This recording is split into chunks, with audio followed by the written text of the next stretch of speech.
मुझे याद है इंजीनियरिंग कॉलेज में ये सिर्फ मेरे साथ ही नहीं होता था, बट मेरे बहुत सारे फ्रेंड्स जो मतलब दिन में एक भी सिगरेट स्मोक करते थे। फॉर्चुनेटली मुझे सिगरेट की आदत नहीं लगी, पर दूसरी चीज़ों की आदत लगी। बहुतों को सिगरेट की आदत लगी थी। सारों को चेहरे पर पिंपल हो गए थे, राइट? क्यों? उस फेज में आपके हार्मोन्स भी ऐसे होते हैं। बट मैंने पिंपल्स के बारे में बहुत ज़्यादा सीखा है शो के थ्रू, क्योंकि भारत का एक बहुत बड़ा प्रॉब्लम है। बेसिकली पता चला है कि आपके बॉडी में अगर ज़्यादा इन्फ्लेमेशन है तो चेहरे पर अब वो इन्फ्लेमेशन दिखेगी। और जिन लोगों को पिंपल्स नहीं होते उनको यूजुअली बहुत ड्राई स्किन हो जाती है। पर लॉन्ग टर्म में स्मोकिंग या कंबस्टिंग थिंग्स और फिर उसको अंदर लेने के इफेक्ट्स आपके एजिंग पे हो जाते हैं। यानी कि आपकी एजिंग बहुत ज़्यादा फास्ट हो जाती है, स्किन क्वालिटी, वो इलास्टिसिटी सब खराब हो जाती है।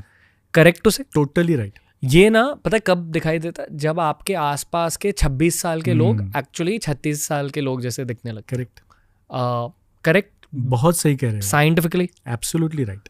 बताओ सर। सो ये जो आप केमिकल्स ले रहे हो लंग्स में और आपको स्टिमुलस चाहिए ब्रेन में, उसका शरीर पे क्या क्या हो रहा है असर। तो एक तो हमने डिस्क्राइब कर दिया कि ये केमिकल्स फेफड़े में जा रहे हैं, वहाँ पे COPD हो रहा है, क्रॉनिक ऑब्स्ट्रक्टिव पल्मोनरी डिसीज, जिससे दम लगना, आपका लंग का ब्लड प्रेशर बढ़ना, आपके हार्ट के राइट साइड को फेल करना वगैरह वगैरह। लंग कैंसर, ये तो मालूम ही है, मतलब it is more than established. पिछले 70 साल से साइंस को मालूम है कि स्मोकिंग के वजह से लंग कैंसर होता है। अभी इसमें कोई रॉकेट साइंस बचा नहीं है। दूसरा, अपने जो मतलब मुंह से लेके, लिटरली लिप से लेके टंग, ओरल कैविटी, लैरिंग्स जो वॉइस बॉक्स कहते हैं, फूड पाइप, स्टमक, इस सब के कैंसर्स होते हैं। ये एक बात होगी। Unfortunately there is lot of female smoking going up. Ranveer, this is a very serious concern that I am sharing with you. एक तो जब कोई अल्कोहल एडिक्ट है ना, वो खुद का नुकसान कर रहे हैं, वो और 4 लोगों को कुछ नहीं कर रहे। जो सिगरेट पीने वाला इंसान है वो और 4 लोगों को, अगर उसके आजू बाजू में अगर 4 लोग खड़े हैं तो वो भी अफेक्ट हो रहे हैं। ये पैसिव स्मोकिंग का एक ये हो गया। तो उस चपेटे में पहले फीमेल्स आती थी। When there is a male smoker in the house, suppose husband smoke कर रहे हैं बरसों से, that female would suffer silently for years together. But आज की जो दुनिया है उसमें फीमेल स्मोकिंग पिछले 20-22 साल से बहुत बढ़ रहा है। और उसके इफ़ेक्ट ये सिर्फ COPD, लंग कैंसर या अलग अलग कैंसर्स पे नहीं है, उस पर अलग भी इफ़ेक्ट्स है।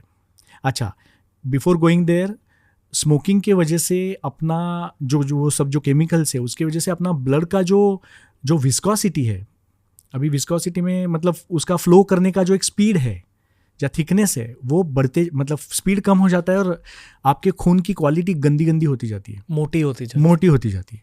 तो उसके वजह से क्लॉट्स पैदा होते हैं, और जो क्लॉट्स ब्रेन में जाके स्ट्रोक होना, मतलब पैरालिसिस होना, या हार्ट के जाने वाली जो ब्लड वेसल्स है उनमें जाके हार्ट अटैक होना, या आपके हाथ पैर की जो छोटी वाली जो एकदम बारीक पतली जो ब्लड वेसल्स है उसमें जाके उधर गैंग्रीन, पैर में गैंग्रीन वगैरह होना, ये सब चीज़ें होती है।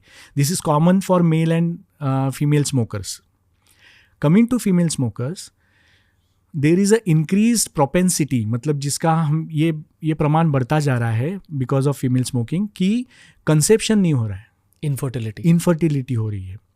अगर कंसीव कर लिए तो कभी कभी मिस्ड अबॉर्शंस हो रहे हैं, स्पॉन्टेनियस अबॉर्शन हो रहे हैं। और अगर वो टिक भी जाती है प्रेगनेंसी, तो जो पैदा होने वाला जो बच्चू है, लड़का लड़की, वो एस्थमेटिक पैदा हो सकते हैं।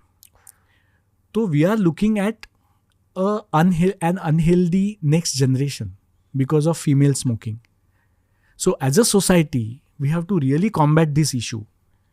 ये अब स्टाइल, पीयर प्रेशर, कूल दिखना, एज यू सेड साइकोलॉजिकल घर पे या चाइल्डहुड में जो भी हुआ है उसको टैकल करने का तरीका सब समझ लिया, लेकिन as a society we have to come out of this because we are literally destroying our next generation if this doesn't stop.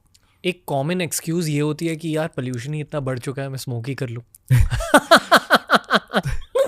तो ये बात होगी, जैसे मैंने बताया कि अरे वैसे भी तो जहर पे तो थोड़ा सा और जहर ही पी लूँ।